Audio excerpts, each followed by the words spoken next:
بەناوی خودای بەخشندەی میهرەبان مامۆستایانی ستەم لێکراو فەرمانبەرانی مافکراو خانە نشینانی 2000 ستەم لێکراو خاوەن پێداویستیە تایبەتەکان ئەم قۆناغە چەقبەستووی ئەمڕۆی هەرێمی کوردستان دەرەنجامی گەندەڵی و فەسادی 30 ساڵەیە لە گوێنەگرتن و نەبیستن و نەبینین بە جۆرێک دەسەڵاتی کوردی تاڵانکار هیچ سەنگێکی لە ناوەخۆ و دەرەوە نەماوە.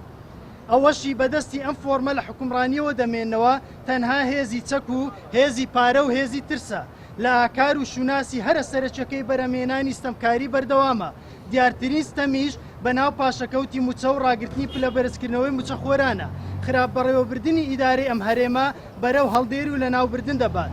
چارەسەری ڕیشەی قەیرانەکانی هەرێمی کوردستان بە قەیرانی موچەشەوە پێویستی بەکردەوە و هەڵوێستی هاوڵاتیانی هەرێمی کوردستانە.